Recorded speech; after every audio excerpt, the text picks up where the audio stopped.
আসসালামু আলাইকুম, welcome back to my channel Afia's cooking easy recipes. আজকে আপনাদের জন্য খুবই মজার একটি রেসিপি নিয়ে এসেছি, যেটা দুইটা উপকরণ দিয়ে করব। আর এই রেসিপিটা এতই মজার, মচমচে এই রেসিপিটা আপনারা একবার বানিয়ে সারা দিন পর্যন্ত রাখতে পারবেন। সারা দিন একই রকম মচমচে থাকবে। আর এই রেসিপিটা ছোট বড় সবাই খুবই পছন্দ করবে। আশা করছি আমার আজকের রেসিপি আপনাদেরও ভালো লাগবে। রেসিপিটি করার জন্য এখানে আমি প্রথমে এক বাটি ভাত নিয়ে নিয়েছি। ঠান্ডা ভাতও হতে পারে, আবার গরম ভাতও হতে পারে। আর এই ভাতগুলোকে আমি ব্লেন্ড করে নিয়েছি। আপনারা চাইলে পাটায় বেটে নিতে পারেন। সামান্য পানি দিয়ে আমি ব্লেন্ড করে নিয়েছি।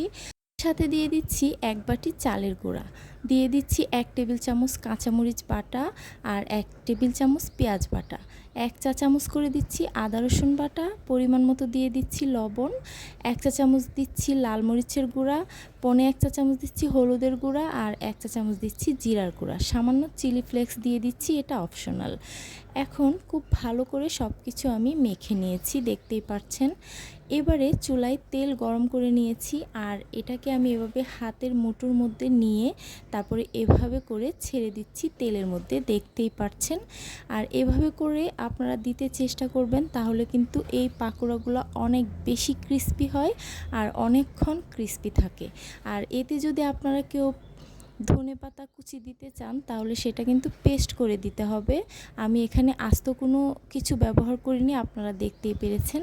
এবারে এগুলোকে চুলার আঁচ মিডিয়াম টু হাই করে তারপরে উল্টে পাল্টে এভাবে নেড়ে চেড়ে মচমচে করে ভেজে নিতে হবে। যখন দেখতে পারবেন কালারগুলো খুব সুন্দর এরকম গোল্ডেন কালার হয়ে গেছে আর ক্রিস্পি হয়ে গেছে, তখন এগুলোকে নামিয়ে পরিবেশন করতে পারবেন। এই রেসিপিটা খুবই সহজ, আপনারা চাইলে যে কোনো সময় বানিয়ে নিতে পারবেন আর মেহমানদের সামনেও পরিবেশন করতে পারবেন। খুবই মজার মচমচে এই রেসিপিটি একবার হলেও বাসায় ট্রাই করবেন, দেখবেন সবাই খুবই পছন্দ করবে।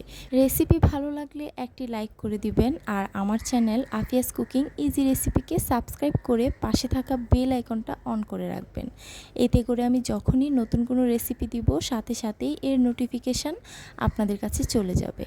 আজকে তাহলে এ পর্যন্তই, আবারও দেখা হবে আপনাদের সাথে নতুন কোনো রেসিপি নিয়ে। আল্লাহ হাফেজ।